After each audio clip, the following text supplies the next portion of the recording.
Donc voilà, bonjour à toutes et à tous. Je propose qu'on commence cette session de ce matin. Donc bonjour et bienvenue au dernier goût de moyenne pour cette année.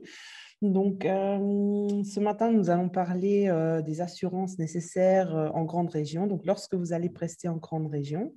Donc j'ai l'honneur d'avoir Stéphane Borès à mes côtés ce matin, virtuellement, comme depuis le début de l'année. Donc rien ne change. Donc, bonjour Bonjour. à vous, Stéphane.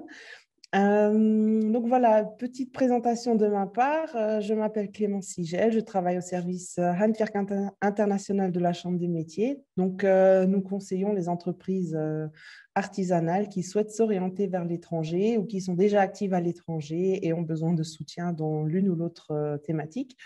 Donc voilà, c'est pour cela que ce matin, nous parlons des assurances qui peuvent être nécessaires ou même obligatoires lorsque vous allez prester dans la grande région. Donc, juste avant de démarrer, je vous montre une petite vidéo qui explique un petit peu ce que nous, en tant que service Handwerk International, nous faisons.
Donc voilà, merci. J'espère que ça a fonctionné et que vous avez tous bien pu voir la vidéo.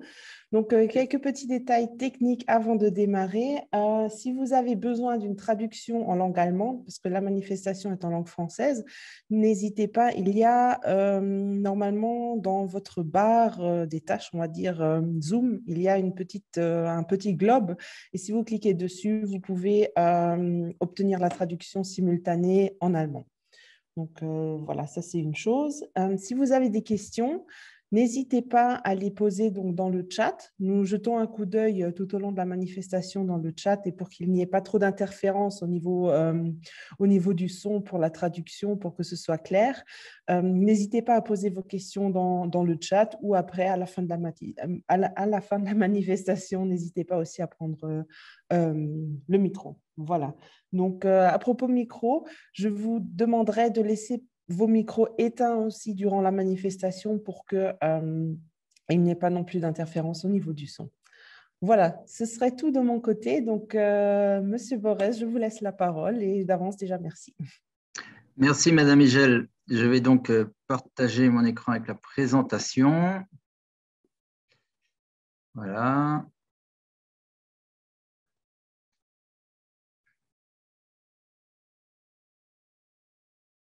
Voilà.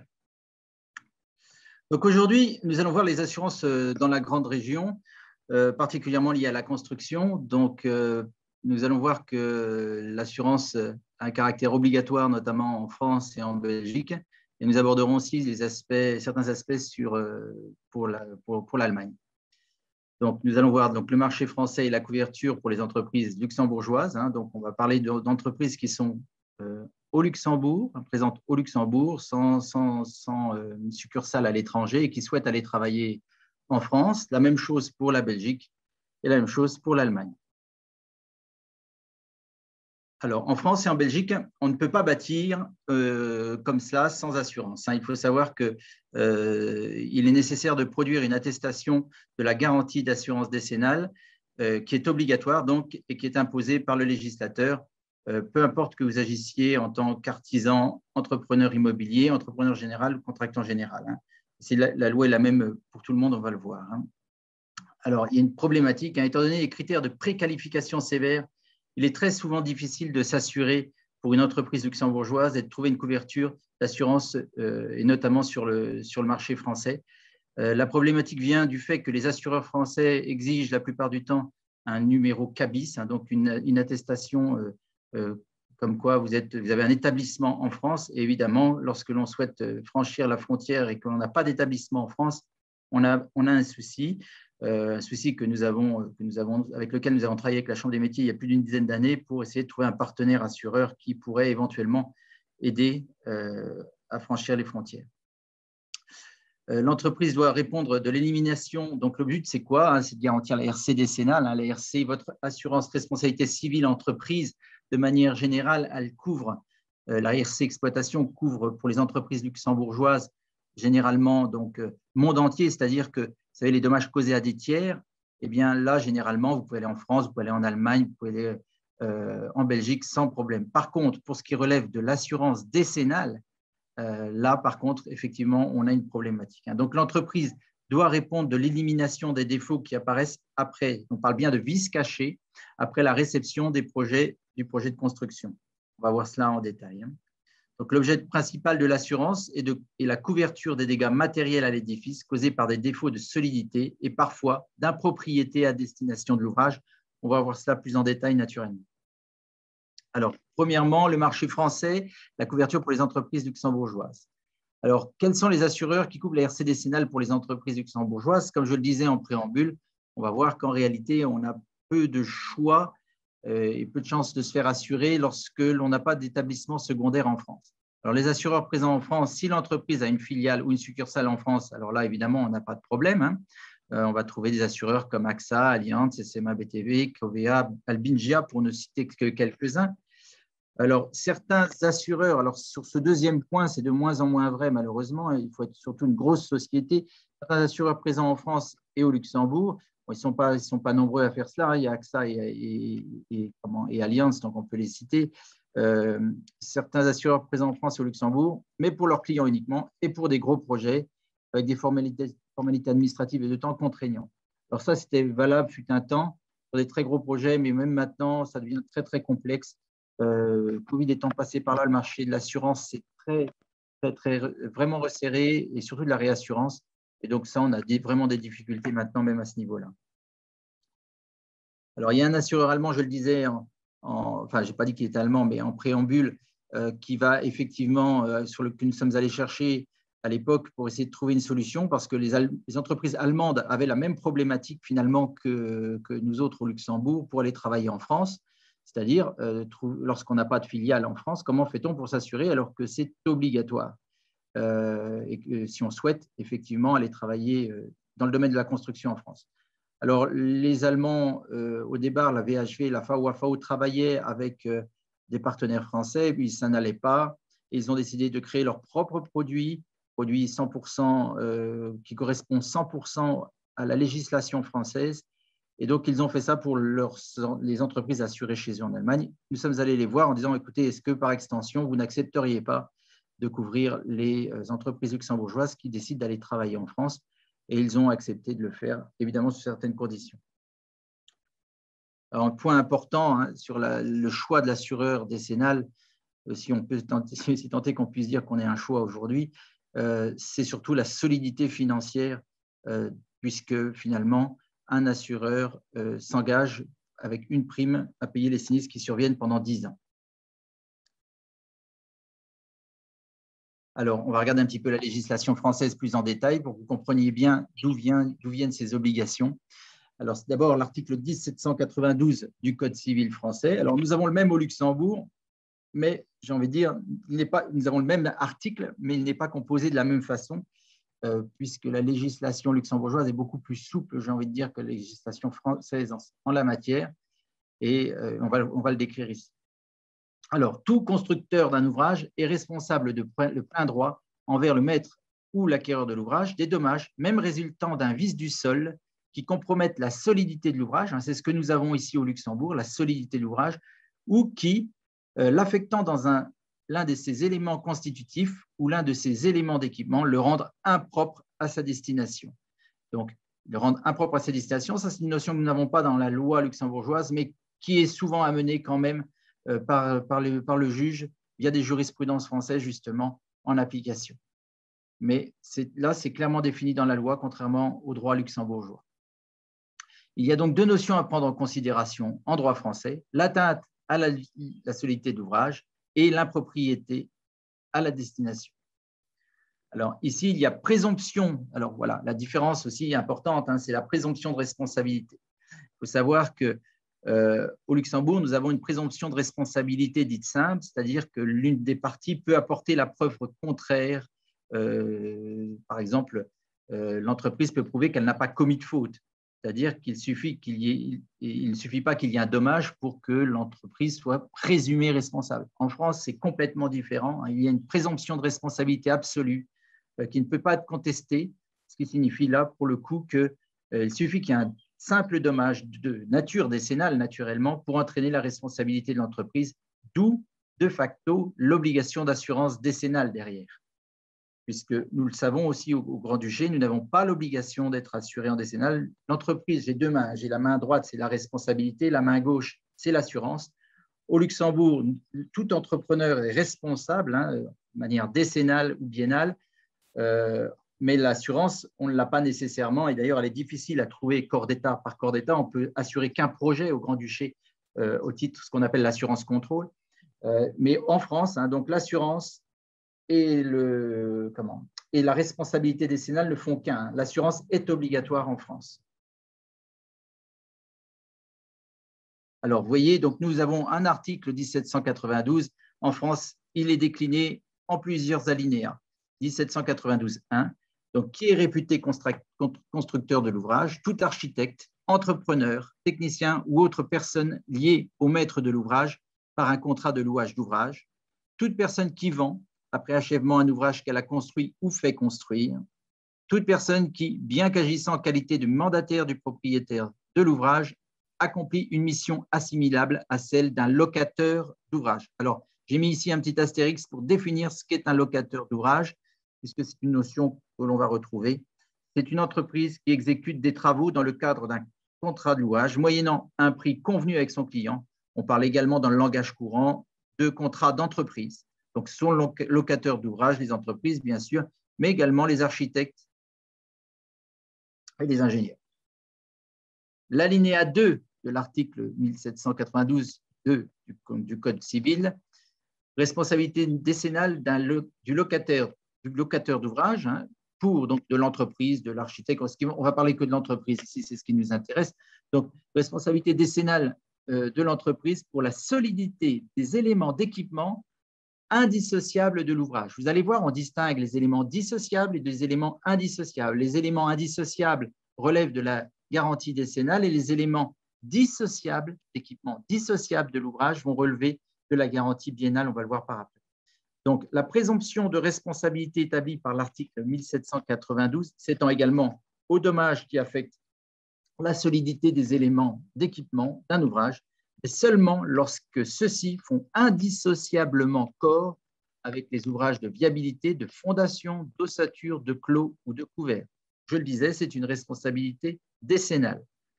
Donc, un élément d'équipement est considéré comme formant indissociablement corps avec l'un des ouvrages de viabilité, de fondation, d'ossature, de clos, de couvert, lorsque sa dépose, son démontage ou son remplacement ne peut s'effectuer sans détérioration ou enlèvement de matière de cet ouvrage.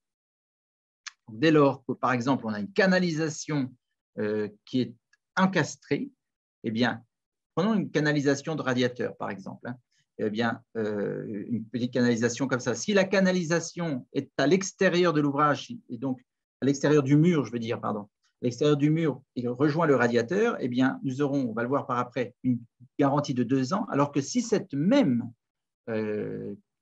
canalisation, finalement, est incluse dans le mur, elle va être couverte 10 ans, parce qu'on ne peut pas la retirer sans détruire une partie du mur. Donc, je le mets ici, hein, exemple, canalisation encastrée, installation de chauffage central, installation de pomperie, d'électricité, mais il y a bien d'autres cas encore. Hein. Là, donc, on arrive sur l'alinéa 3 de l'article qui parle de garantie de bon fonctionnement. On parle de garantie de bon fonctionnement pour les éléments d'équipement dits dissociables. Donc, les autres éléments d'équipement de l'ouvrage font l'objet d'une garantie de bon fonctionnement d'une durée de 2 ans à compter de sa réception. Exemple, un radiateur, un faux plafond, un revêtement mural. Mais attention, si le défaut, c'est une notion importante, hein, je parlais d'atteinte à la solidité de l'ouvrage, mais on parle aussi d'impropriété à destination de l'ouvrage. Alors, qu'est-ce que l'impropriété à destination de l'ouvrage? C'est lorsque on n'obtient pas la qualité requise, lorsque l'on n'obtient pas l'objet même pour lequel l'ouvrage est réalisé. Par exemple, une fenêtre qui laisserait passer l'air, effectivement, elle n'assure plus le clos. Donc, dès lors, on n'a pas forcément un dommage de nature décennale, mais le fait que l'air rentre, eh bien, ce n'est pas normal, et donc il y a une impropriété à destination. L'ouvrage pour lequel il était destiné, c'est-à-dire ne pas avoir d'air qui rentre, eh bien, ça ne remplit pas son objectif, et dès lors, on a une propriété à destination. Et là, on va se retrouver avec une garantie décennale. Je vais prendre un exemple concret avec ma fenêtre. Par exemple, il faut savoir que les ouvrants d'une fenêtre qui a sur le clos sont couverts pendant 2 ans. Les parties mobiles sont toujours considérées comme des éléments de bon fonctionnement, alors que les châssis, eux, sont couverts décennales lorsque l'on parle de fenêtres. Alors là, pour le coup, imaginons que nous ayons une infiltration d'air au-delà des 2 ans, due à la partie ouvrante, eh bien, là, on pourrait considérer une impropriété à destination et une garantie au-delà des 2 ans initialement couverts.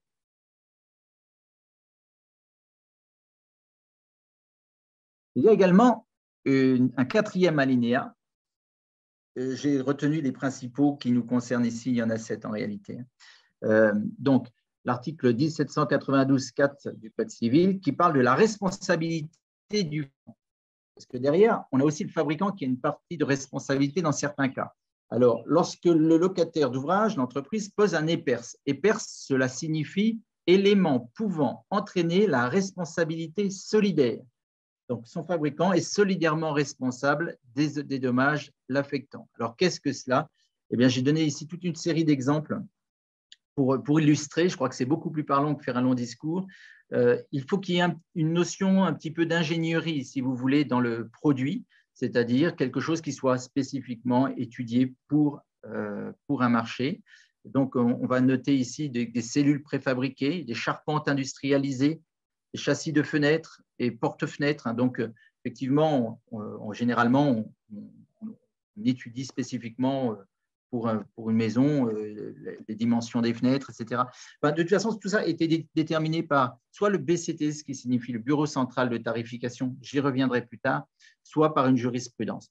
Donc, ici, on voit bien donc, les constructions métalliques, les coques de piscine en polyester, les éléments destinés à l'habillage et décoration de bâtiments, les éléments en bois massif ou lamellé-collé, les éléments en bois pour la construction d'habitations de loisirs, éléments préfabriqués de chalets en bois, faux plafonds, cloisons amovibles, faux plafonds à dalles amovibles, les maisons de bois en kit, les maisons en kit qui sont scellées au sol, les menuiseries en aluminium et charpentes métalliques, menuiseries en aluminium, vitrage isolant. Je ne vais pas tous vous les lire, vous les avez, vous pourrez les retrouver, on communiquera naturellement la présentation par après. Et je me tiendrai naturellement à votre disposition pour toute question. Alors, on va voir les fondamentaux. Alors, quels sont les intervenants à la construction? Les ouvrages non soumis à l'obligation d'assurance. Tiens, je parlais d'assurance obligatoire. Et oui, l'assurance est obligatoire. Il y a quelques exceptions, quelques rares exceptions qui ne sont pas soumises à l'obligation d'assurance. On va les lister, on va les regarder ensemble. Comme ça, vous verrez que principalement vos activités peuvent rentrer ou pas dans l'obligation, mais généralement, elles sont quand même dans l'obligation. Je préfère le dire tout de suite. La durée de l'engagement, les garanties des constructeurs, et enfin la notion de réception d'ouvrage qui est très, très importante et qui est définie par la loi très clairement. Enfin, les conditions de souscription auprès de la VHV. Alors, quels sont les intervenants à la construction? On va voir ici qu'on a le constructeur. Les constructeurs, ce sont qui, au sens de la loi? Les entreprises, les artisans, les entreprises générales, les constructeurs maisons individuelles, les bureaux d'études, les architectes, le contrôleur technique. En France, a l'obligation d'être assuré en décennale. Il est considéré comme un fabricant, comme un constructeur. Également, on l'a vu, les fabricants, les vendeurs de produits EPERS. Ensuite, je ne vais pas m'étendre sur la notion de constructeur non réalisateur, puisque le maître d'ouvrage, en réalité, a une petite responsabilité décennale, et on va voir qu'il doit souscrire également, à travers un contrat dit de dommage ouvrage, une assurance, une petite assurance décennale pour le couvrir. Mais c'est bien particulier. Alors, on voit ici, je le mets par en dessous, pour bien comprendre le mécanisme, je vais vous expliquer le mécanisme de l'assurance décennale en France. Le maître d'ouvrage, il a aussi une obligation, celle d'assurer son ouvrage avec une assurance qui s'appelle une assurance de dommage ouvrage. Alors, cette assurance, finalement, c'est quoi? Elle va couvrir, donc, je suis promoteur, je fais appel à vous, entrepreneur, pour réaliser une résidence de niveau et un niveau de sous-sol. Eh bien, je vais vous demander à chacun, c'est la loi, donc à l'entreprise de maçonnerie, à l'entreprise de menuiserie, à l'électricien, à l'architecte, enfin, à tous les corps d'État, je vais leur demander de bien vouloir me fournir une assurance décennale avec une attestation d'assurance décennale.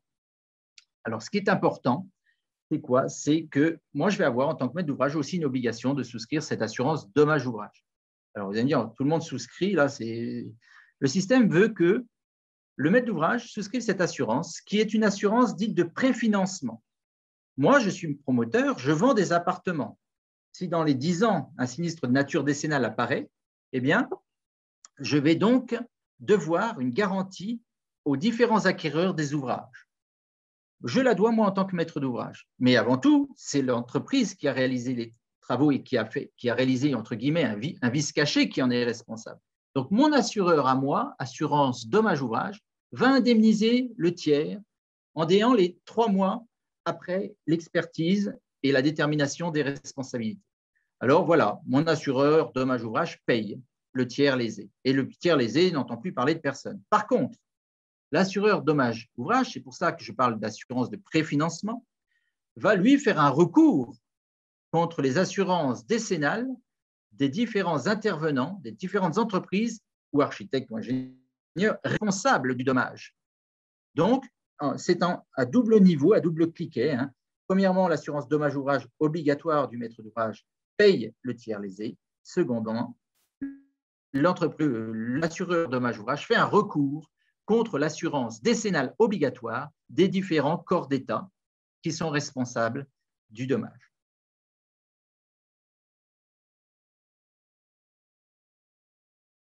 Alors, les assurances, les ouvrages non soumis à l'obligation d'assurance au Grand-Duché, en France, excusez-moi. Donc, c'est défini par le Code de la construction et de l'habitat, ne sont pas soumis aux obligations d'assurance édictées par les articles suivants. Les ouvrages maritimes, lacustres, fluviaux, les ouvrages d'infrastructures routières, portuaires, aéroportuaires, héliportuaires, ferroviaires, les ouvrages de traitement de résidus urbains, de déchets industriels et d'effluents, ainsi que les éléments d'équipement de l'un ou de l'autre de ces ouvrages. Alors attention avec ça, on parle d'assurance obligatoire, ce qui ne veut pas dire que, vous savez, j'avais pris ma main droite et ma main gauche, donc pour ces ouvrages-là, l'assurance n'est pas obligatoire. Par contre, ma responsabilité est toujours là, attention. Les voiries, alors les voiries, donc les voiries privées ne sont pas concernées, on parle bien de voiries publiques ici, hein, pour l'exemption. Les ouvrages piétonniers, les parcs de stationnement, les réseaux divers publics, les canalisations publiques, c'est-à-dire que, prenons des VRD, hein, les VRD qui vont de ma résidence dans le terrain privé jusqu'à la voie publique sont soumis à l'obligation décennale. Dès qu'on arrive sur la voie publique, il n'y a plus d'obligation décennale. Les lignes ou câbles et leurs supports, les ouvrages de transport, de production, de stockage et distribution d'énergie, les ouvrages de stockage et de traitement de solides en vrac, de fluides, donc les silos agricoles par exemple, hein, de liquide, les ouvrages de télécommunication, les ouvrages sportifs non couverts, donc un terrain de tennis couvert, obligation d'assurance, non couvert, pas d'obligation, ainsi que leurs éléments d'équipement, sont également exclus des obligations d'assurance mentionnées au premier alinéa, sauf si l'ouvrage ou l'élément d'équipement est accessoire à un ouvrage soumis à l'obligation d'assurance. Donc là, c'est la définition claire, définie, précise, pour bien comprendre que finalement, dès qu'on sort de ce paramètre-là, qui est quand même limité et très fixé, on va se rendre compte qu'on est soumis à l'obligation. Alors, la durée de l'engagement. On va voir ici que donc, le point important, vraiment essentiel pour le fonctionnement de la garantie d'assurance décennale des entreprises, y compris l'assurance dommage-ouvrage du maître d'ouvrage, c'est la DOC. La DOC signifie déclaration d'ouverture de chantier qui se fait en mairie. Et cette DOC, elle est vraiment fondamentale. Elle se fait en mairie, elle se fait donc évidemment au début des travaux, et cette date va définir le point clé pour toute assurance. C'est-à-dire qu'en gros, peu importe que vous interveniez 24 mois ou 10 mois après la date de DOC, on va vous demander une assurance au moment de la date d'ouverture de chantier. Donc, cette date-là est fondamentale pour la suite.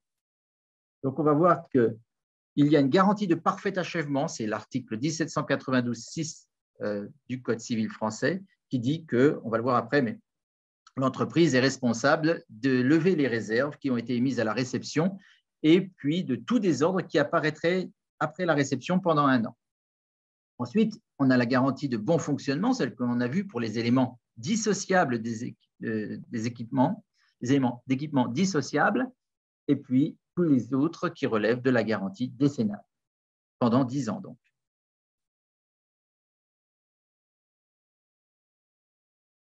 On rappelle ici, donc, solidité des éléments d'équipement, solidité des éléments constitutifs pour la décennale, impropriété à destination provenant soit d'éléments constitutifs, soit d'éléments d'équipement, surtout indissociables. Là, j'ai mis dissociable, c'est une erreur.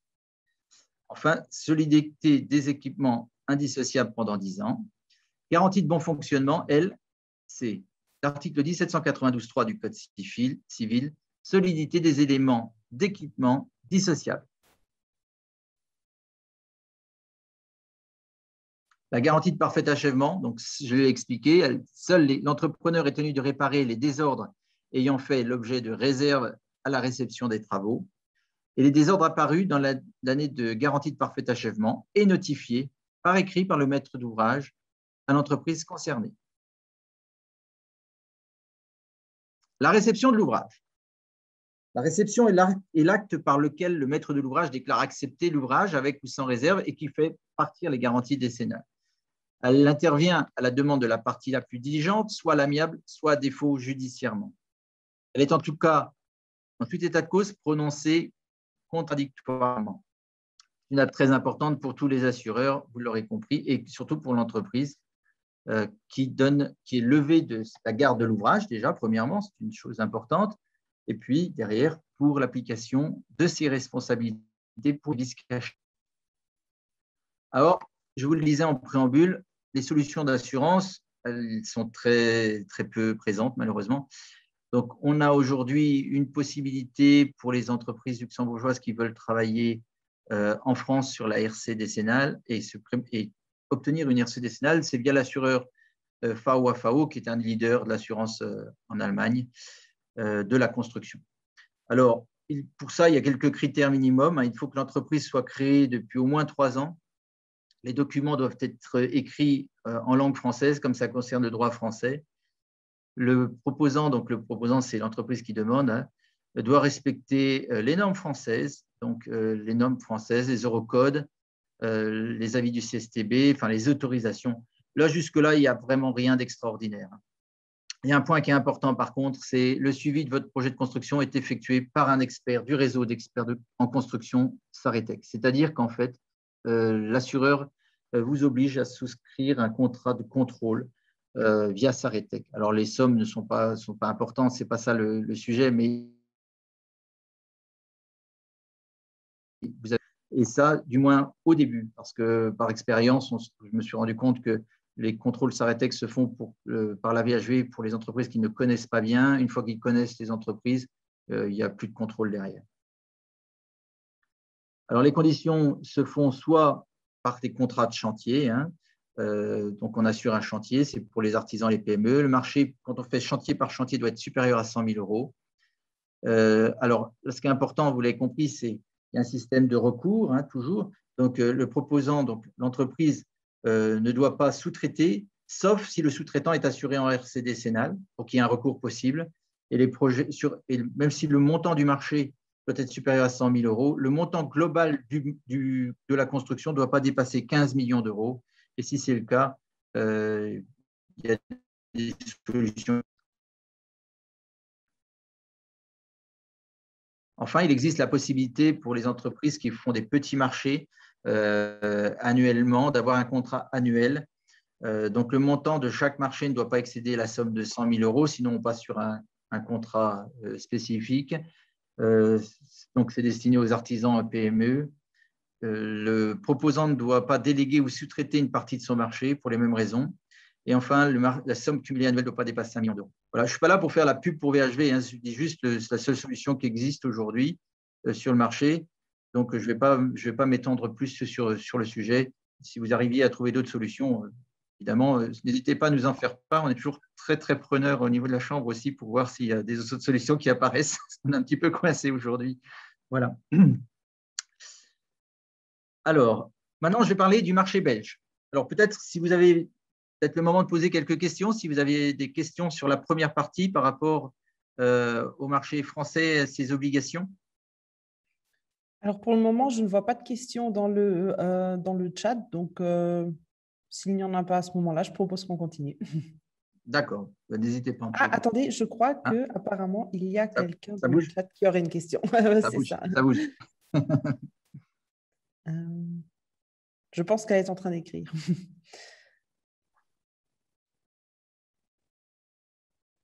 Alors, je vais peut-être continuer, et puis si la question vient, je m'arrêterai, on prendra. Ok, très bien. Alors, comme ça ne met pas la pression. Voilà, le marché belge pour les entreprises luxembourgeoises. Alors, le marché belge, en dire un mot assez rapidement. Jusqu'en 2018, il n'y avait pas d'obligation d'assurance pour la RC décennale. Je redis encore ce que j'ai dit pour le marché français. Hein. La responsabilité civile, les dommages qu'on cause à des tiers est toujours couverte, il faut vérifier dans son contrat, par nos contrats d'assurance ici au Grand-Duché. Par exemple, pour dire ce qu'est une assurance responsabilité civile, c'est quoi? Je suis une entreprise de construction, je mets une grue, j'ai une perte au crochet qui tombe, par exemple, lors de ma construction sur une station-service à côté. Ça, c'est ce qu'on appelle la responsabilité civile d'exploitation. Donc, je crée un dommage à un tiers. Ça ne relève pas de l'ouvrage ni de la décennale, hein, puisque c'est bien un tiers qui reçoit la perte au crochet. Donc, la station-service, elle subit quoi? Le toit qui s'effondre, donc c'est un dommage matériel. Hein. Donc, premièrement, dommage matériel est couvert. Derrière, il y a des gens qui peuvent être blessés en dessous, des dommages corporels. Et puis, la station-service ne pourra plus fonctionner le temps des réparations. C'est une perte d'exploitation pour l'entreprise due à ma responsabilité, parce que j'ai laissé tomber quelque chose dessus. C'est ce qu'on appelle un dommage immatériel consécutif, la perte d'exploitation. Eh bien là, votre contrat, normalement, il est territorialité monde, donc il doit pouvoir couvrir ces problématiques-là pour la France, pour la Belgique et pour l'Allemagne. Hein. Donc ça, c'est quand même bien signifié. Mais là, on va s'atteler sur particulièrement les obligations. C'est ça qui est assez intéressant. En quoi suis-je obligé de m'assurer spécifiquement en France et en Belgique? On verra que pour l'Allemagne, je vais donner quelques notions tout à l'heure d'assurance responsabilité civile, de façon de couvrir, mais que, hormis un point bien particulier, il n'y a pas d'obligation. Donc, ça fait partie des points importants que de parler de l'évolution, justement, en Belgique, puisque auparavant, la Belgique, c'était comme le Luxembourg. Hein, on avait ici une main droite avec une obligation qui était le code civil, pratiquement le même que le code civil luxembourgeois sur la décennale, hein, 1792. Et on avait donc l'assurance qui était le même système avec une assurance contrôle hein, pour couvrir les projets dans leur intégralité, mais pas spécifiquement les différents corps d'État, séparément. Donc, on va voir que depuis le 1er juillet 2018, les choses ont changé différemment de ce qui est pratiqué en France. C'est une loi assez jeune qui a ses qualités et ses défauts, et je laisserai les législateurs belges améliorer cela s'ils le décident, évidemment. Mais ce que je veux dire, c'est qu'il y a une vraie différence par rapport aux obligations françaises. On va les regarder.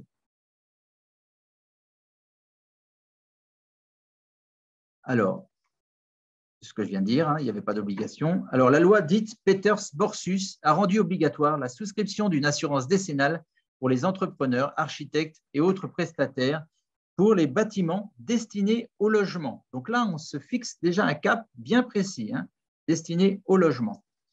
Les assureurs principaux actuellement connus, présents en Belgique et qui sont susceptibles d'assurer cette responsabilité décennale sont HDI Global, SMA, Etias, Allianz, AXA, MSC Amin, Baloise, etc. Il y en a d'autres. Il faut savoir que là, on n'a pas la même difficulté que pour le marché français. Les assureurs belges sont plus ouverts à couvrir les chantiers avec des intervenants luxembourgeois. Donc, beaucoup moins de difficultés, donc on est moins coincé que sur le marché français.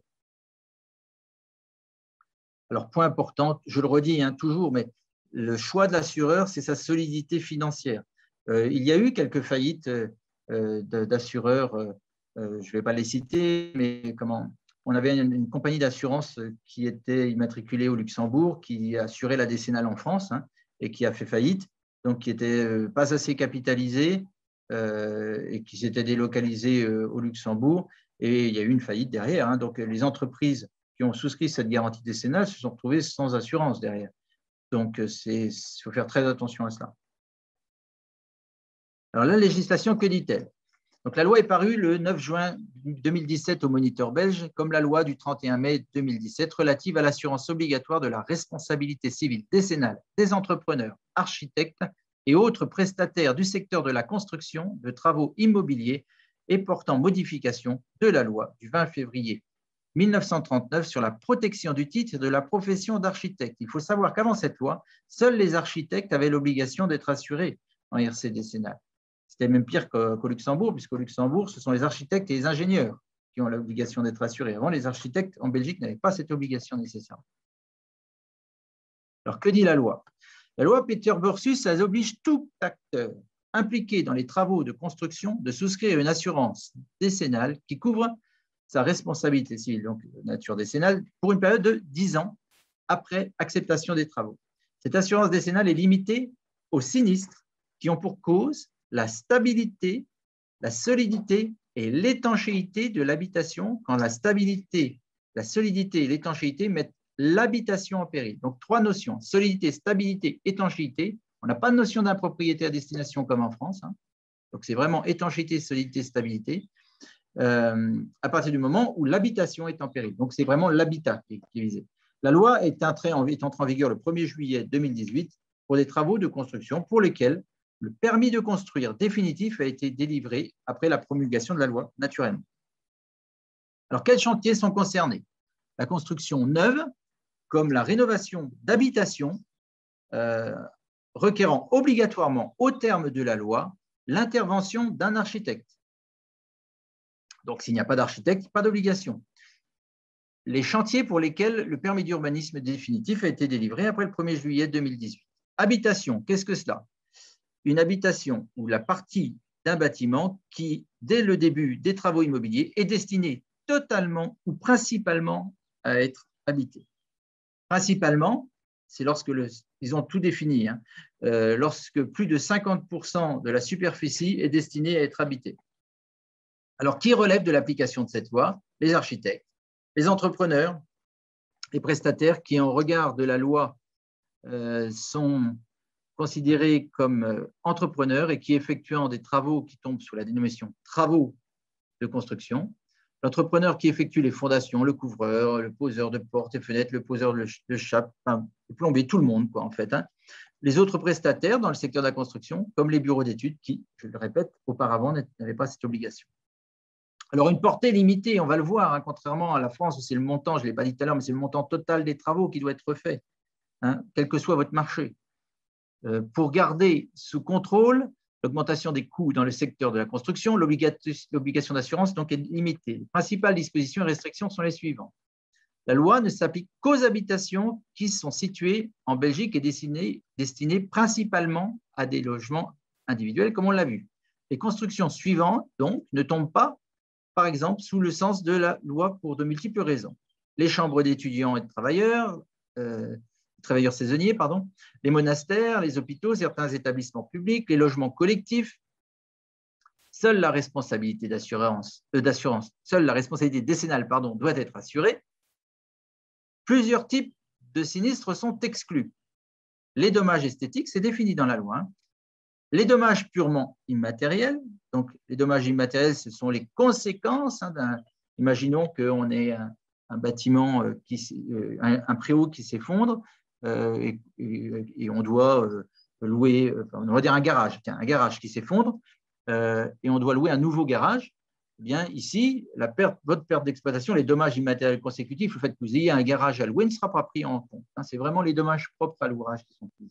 Les dommages matériels de moins de 2 500 €, donc ça correspond en fait à une franchise, ne sont pas pris en compte. Attention, ici, il est dit quoi? La garantie a une limite supérieure de 500 000 €. Ça veut dire qu'au-dessus de 500 000 €, la loi dit stop. Alors ça, c'est un vrai sujet, à mon sens. C'est-à-dire que si je construis, si j'ai un marché de 2 500 000 € et que la loi m'impose finalement 500 000 €, je peux m'arrêter à 500 000 €. Pour autant, responsabilité là, assurance là. Que se passe-t-il si j'ai 2 500 000 € qui s'effondrent, par exemple, sur mon marché, c'est caricatural, bien sûr, mais, et que je prends mon minimum de couverture? Eh bien, je suis couvert à hauteur de 500 000 € et il me restera 2 millions à fournir. Donc, en gros, ici, c'est essentiellement prévu pour la maison unifamiliale, essentiellement. Ce qui veut dire que dès qu'on touche aux résidences, ce n'est pas parce qu'on a une obligation limitée à 500 000 € qu'il ne faut pas s'assurer pour plus. Ça, il faut bien l'entendre. Il y a l'obligation d'un côté et de l'autre, chacun doit faire sa propre analyse des risques. Et clairement, je conseille toujours de s'assurer quand même à hauteur de son véritable risque. L'avantage, c'est que contrairement à la France, où on va vous donner l'obligation, si le chantier est de 2,5 millions et vous assurez pour 2,5 millions, ici, on va dire non, c'est minimum 500 000. Si vous analysez votre risque, vous vous assurez peut-être pour 1 million ou 1 250 000. Donc, on arrive quand même à travailler un peu plus intelligemment, j'ai envie de dire. Alors, pour les entrepreneurs, l'assurance n'est uniquement obligatoire que pour les chantiers, je le répète, exigeant l'implication d'un architecte. Alors, comment vous assurer? Vous avez la possibilité de vous assurer alors, par une police d'assurance qui est par an ou par projet, là encore.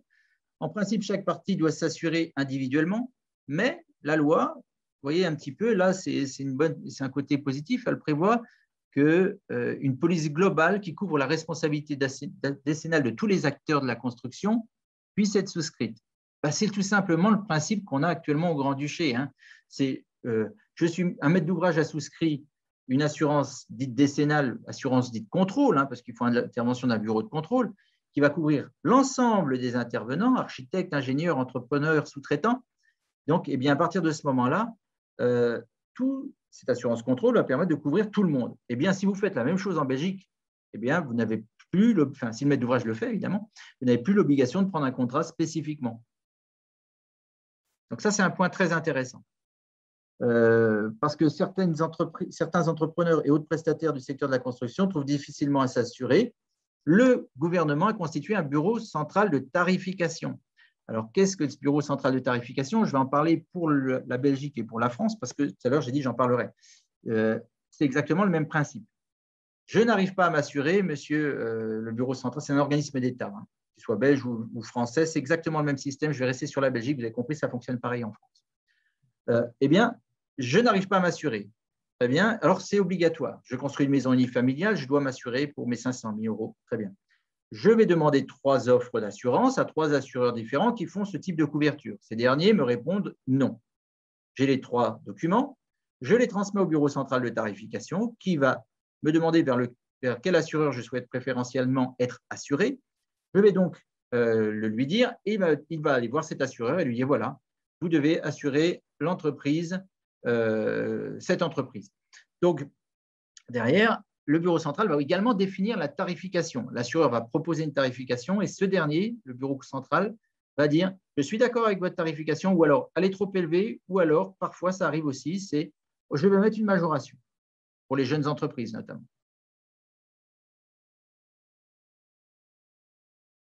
Alors, qu'en est-il de la charge de la preuve? Tout à l'heure, je parlais pour la France qu'il fallait donner une attestation avec la date de DOC, date de déclaration d'ouverture de chantier, qui représentait le point de départ, hein, donc obligatoire pour l'attestation, et vous devez être assuré à cette date-là uniquement. Ici, tous les acteurs du secteur doivent pouvoir prouver qu'ils sont assurés en RC décennal. Alors, pour les architectes, cela passe par l'intermédiaire de l'Ordre des architectes. Cet organe reçoit annuellement une liste des architectes assurés de la part des assureurs. À côté de ça, l'architecte s'est vu attribuer, ça c'est nouveau, une tâche de contrôle. Il va devoir contrôler que tous les acteurs du chantier disposent d'une attestation qui prouve qu'ils sont assurés en RC décennal. Alors, concrètement, ça veut dire quoi? Ça veut dire que votre architecte est en droit, naturellement, et il a l'obligation de vous demander votre assurance décennale si vous travaillez pour par exemple, vous êtes un corps d'État qui travaille en Belgique, il va vous demander d'être assuré. Alors, soit vous lui fournissez, comme je le disais tout à l'heure, soit vous lui fournissez une attestation où vous êtes assuré spécifiquement. Le mieux, c'est quand même de rentrer en discussion avec votre architecte et lui dire, est-ce qu'une assurance dite contrôle est souscrite par le maître d'ouvrage? Est-ce que je suis assuré via lui ou est-ce que je dois m'assurer spécifiquement? Et là, vous aurez la réponse et l'architecte vous dira, bah, écoutez, non, il n'y en a pas, assurez-vous spécifiquement. Là, vous n'avez pas le choix. Les entrepreneurs et autres acteurs sont à charge de la preuve. Donc, les entrepreneurs doivent fournir une attestation d'assurance au client et à l'architecte avant de pouvoir commencer un chantier immobilier. Ils vont devoir également fournir cette attestation à la sécurité sociale. Si la construction de l'habitation est financée par un crédit, le client doit alors fournir à l'institution de crédit une attestation prouvant que l'architecte, les entrepreneurs et autres prestataires sont assurés. Vous voyez qu'on ne peut pas y échapper, en gros. Hein. Quelle que soit la forme avec laquelle vous êtes assuré, via le maître d'ouvrage avec une assurance contrôle, soit séparément, eh bien, vous devez toujours fournir la preuve. Alors, quand le maître d'ouvrage s'assure, il a la preuve automatiquement, mais si vous devez vous assurer, vous devez fournir cette preuve comme quoi vous êtes bien assuré. Donc, lors de la vente, dernier point, dernière vérification, c'est le notaire qui va veiller à ce que l'attestation soit transmise à l'acheteur. Alors, quelles sont les sanctions prévues? Pas nommer les sanctions en France, mais de mémoire, c'est de l'ordre de 76 000 euros, plus la prison. Enfin, très théorique tout cela, naturellement, très théorique. Il faudrait prouver l'intentionnalité d'avoir failli. Par contre, je vous le dis aussi, il y a certaines entreprises qui font l'impasse sur l'obligation d'assurance. Faites très attention parce que ça peut vous coûter très cher hein, quand même. Hein. La France ou la Belgique ne rigolent plus avec leurs obligations. Hein. Donc, jusqu'à 10 000 euros d'amende. Les architectes, entrepreneurs et autres prestataires qui ne respectent pas la loi peuvent être frappés d'une amende de 26 à 10 000 euros. Alors là, on parle d'amende, mais il y a des conséquences financières qui peuvent être bien plus dramatiques en cas de sinistre. Hein. Alors maintenant, voilà, est-ce que vous avez éventuellement une question aussi sur la partie belge? C'était l'essentiel. Oui. C'était l'essentiel de mon propos. Hein. Je vais passer assez rapidement sur le marché allemand, puisqu'on va voir finalement que votre couverture d'assurance peut permettre de couvrir vos marchés. Mais par contre, il n'y a pas d'assurance décennale obligatoire là-bas. Hein. On a une responsabilité quinquennale sur certains chantiers, sur certains ouvrages uniquement, et il n'y a pas d'assurance pour cela de toute façon. Donc là, je vais plutôt parler des différences qu'on peut remarquer avec le marché luxembourgeois, si vous souhaitez vous assurer directement pour un marché en Allemagne pour correspondre un peu plus aux besoins du marché. Est-ce qu'il y a des questions sur le marché belge éventuellement? Alors, il y a une question qui est arrivée donc, sur le marché français. Donc, travaillant sur des orgues, je serais amenée à accorder et aussi de réparer des pièces qui n'affectent pas la structure, mais affectent le fonctionnement. Par exemple, une touche d'un clavier ne marche pas, l'instrument devient injouable. Garantie décennale ou biennale? Je viens de créer l'entreprise individuelle et ayant travaillé 16 ans en France, devrais-je attendre 3 ans chez VHV avant de pouvoir exercer en France?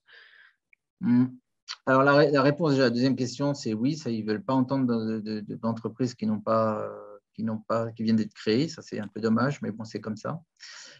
Sur la première question, c'est un peu délicat parce que est-ce qu'on va considérer l'orgue comme un mobilier ou est-ce qu'on va considérer l'orgue comme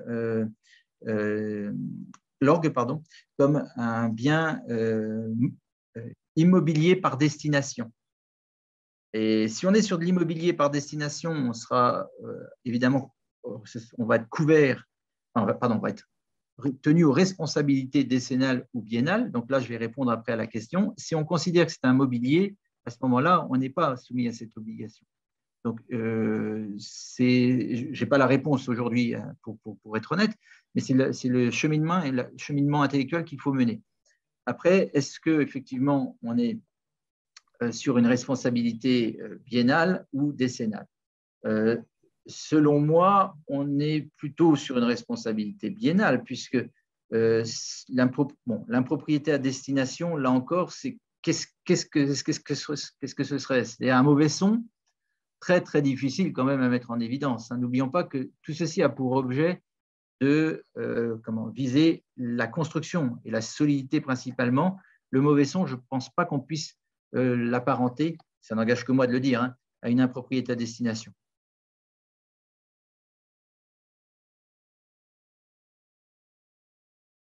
Oui, alors apparemment, il s'agirait de pas mauvais son, mais plutôt de pas de son du tout, en fait. Est-ce que ça fait une différence? Alors oui, là par contre, si on n'a pas de son,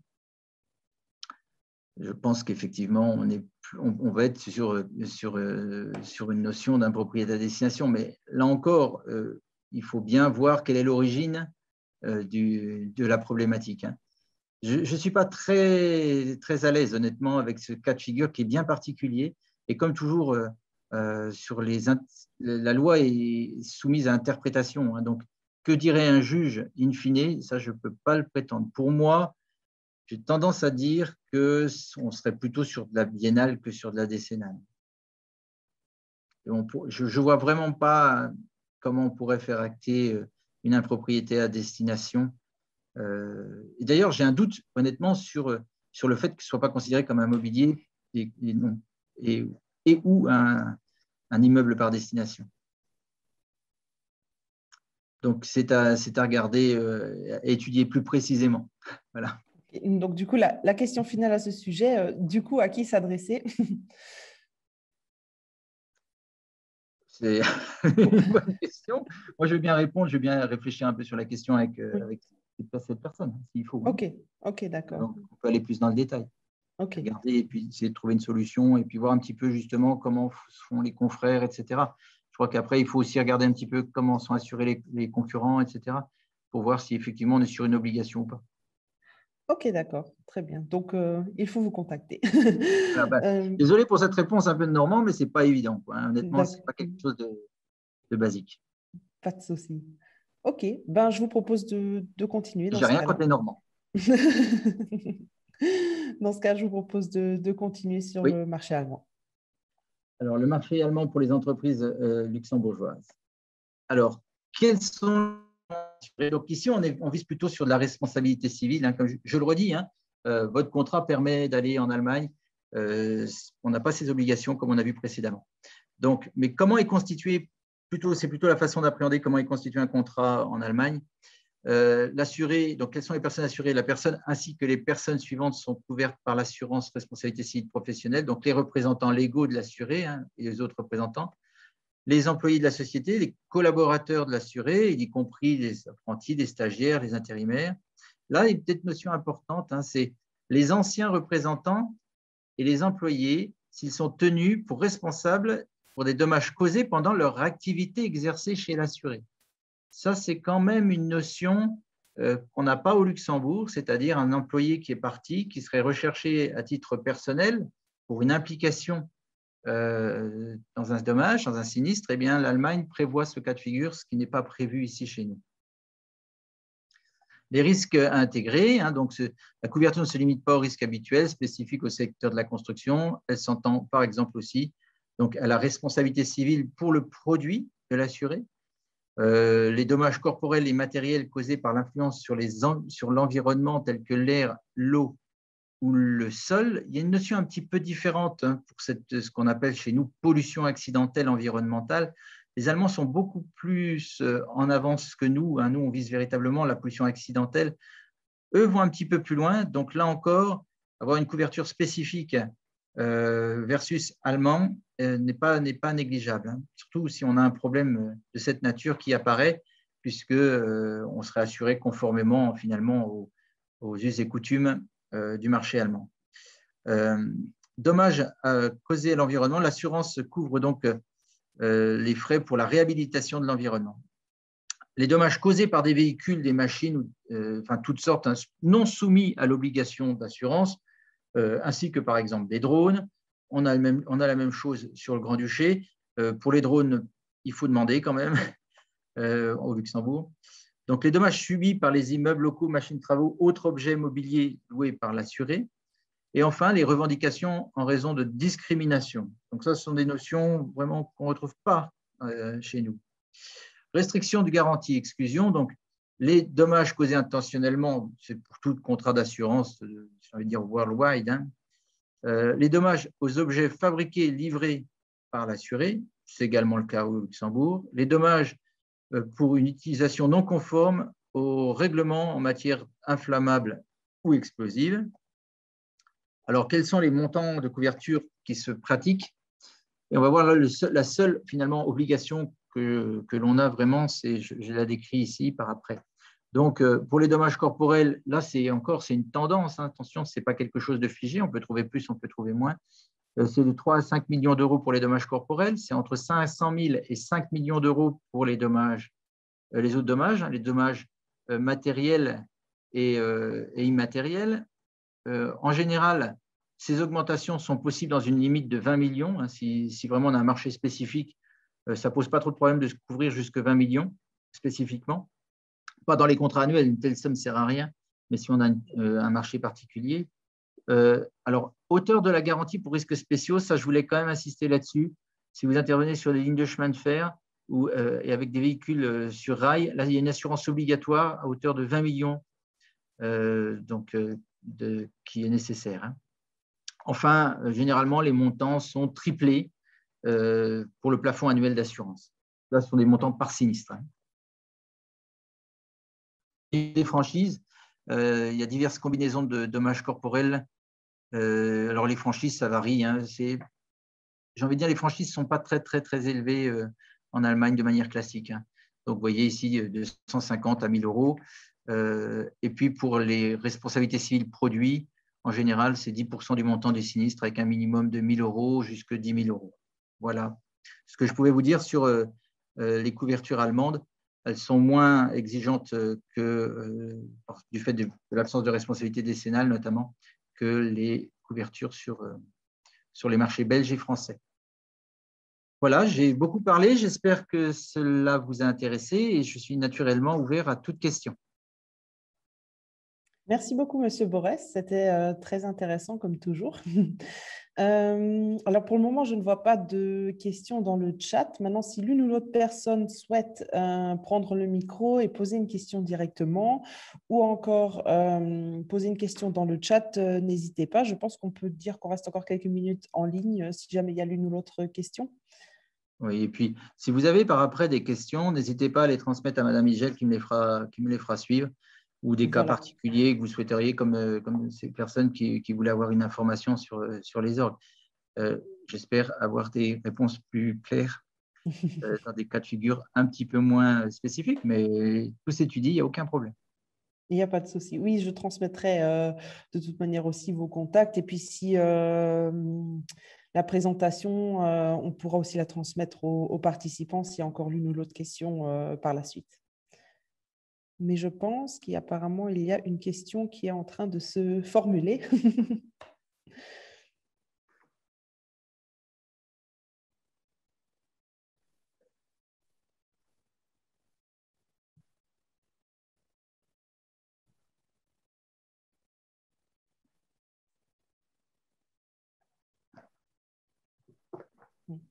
Oui, donc comme je viens de dire, nous enverrons la présentation aux participants après la manifestation. Donc, il y a une question. Nous avons fini un chantier de parachèvement en France et maintenant le client nous demande l'assurance décennale. Que faire? Ouf, aïe. Aïe, je vous ai parlé de date d'ouverture de chantier. En général, après la réception d'un ouvrage, après la réception d'un travail, il est très, très difficile de pouvoir s'assurer, hein. Ça se prévoit en amont. Alors, c'est toujours, là encore, hein, ça va dépendre un petit peu, par exemple, de ce que va vouloir accepter la VHV ou pas, parce que c'est avec eux qu'on doit travailler, malheureusement, parce qu'il n'y a pas d'autre solution pour l'instant. Je dis malheureusement, ce n'est pas parce que la VHV n'est pas une compagnie intéressante. Ce que j'aime pas, c'est être un peu contraint par une seule compagnie. Mais effectivement, une fois que c'est terminé, c'est toujours beaucoup plus compliqué parce que l'assureur a peur, si vous voulez, qu'on vienne rechercher une garantie sur quelque chose dont on a potentiellement peur d'avoir fait une bêtise. Et voilà pourquoi ils ne sont pas très friands de souscrire après. En général, ça se fait donc au début du chantier. On doit donner au début du chantier une attestation. Voilà. Alors après, on peut regarder effectivement, si vous en avez vraiment besoin, on peut faire une demande, hein. Mais c'est sans certitude sur le résultat, hein. Mais normalement, effectivement, il n'y a pas de problème à assurer les travaux de parachèvement. Votre maître d'ouvrage a une date de doc, hein, c'est obligatoire, hein, donc c'est-à-dire que, je répète, date d'ouverture de chantier qui se fait en mairie. À cette date-là, vous l'obtenez, vous envoyez. Donc, de quoi on a besoin? En fait, on a besoin de votre copie de votre marché, de la durée de votre marché, ce que vous allez faire en fait. Et puis, généralement, il y a un questionnaire à remplir, une fois que tout est rempli, ça va assez vite. Mais oui, problème aussi, pourquoi? Parce que, je vous le disais, la VHV, ça me revient malheureusement, exige, si vous voulez, pour les entreprises qu'elle ne connaît pas encore, d'avoir un bureau, le bureau Saretec, qui visite le chantier et qui constate la qualité effectuée, en fait, hein, et puis émet aussi des conseils, hein, etc. Mais voilà, s'il n'y a pas ça, une fois que c'est fini, peut-être qu'ils accepteraient d'envoyer quand même cet expert, mais un peu compliqué, on va dire. Ok, merci pour la réponse. Vous ne pouvez pas me poser une question plus simple, monsieur, parce que là, je suis plutôt positif naturellement. Non, je plaisante, hein. Mais c'est sûr que ce n'est pas très gai d'être dans une situation comme celle-ci, avec une obligation, et puis de ne pas avoir fait le nécessaire en temps et en heure. C'est un peu embêtant, mais on pourrait regarder, hein. On regardera ce qu'on peut faire. Donc, il y a une autre question. Un bâtiment qui présente déjà à la réception un risque futur de présentation de fissures. L'assureur peut-il quand même donner une décennale malgré le point sur le parfait achèvement? On parle ici d'un bâtiment R+6. Les fissures futures se trouveront entre le 3e et le 6e étage. Alors, tout est question effectivement de constat à la réception. Si à la réception de l'ouvrage, il est fait état de réserve, pendant l'année de parfait achèvement, ces réserves doivent être levées. Et donc, si ce n'est pas le cas, l'assureur ne donnera pas de couverture. Il faut faire attention aussi à une autre problématique. Est-ce que ces fissures relèvent d'une fissure de nature décennale ou simplement d'ordre esthétique? Si elles sont considérées d'ordre esthétique, l'assurance décennale n'interviendra pas de toute façon. Si elles sont de nature décennale, c'est-à-dire une fissure laissant entrer de l'air, de l'eau, c'est ça, une imperméabilisation trouée, des choses comme ça. Ça relève de la nature décennale des choses. Mais dès qu'on a réceptionné, les vices apparents sont considérés comme acceptés par par le maître d'ouvrage. S'ils ne sont pas acceptés, ils sont réservés. Dès lors, la décennale, elle n'a pas vocation à remplir quelque chose qui n'a jamais été en état de fonctionner au départ.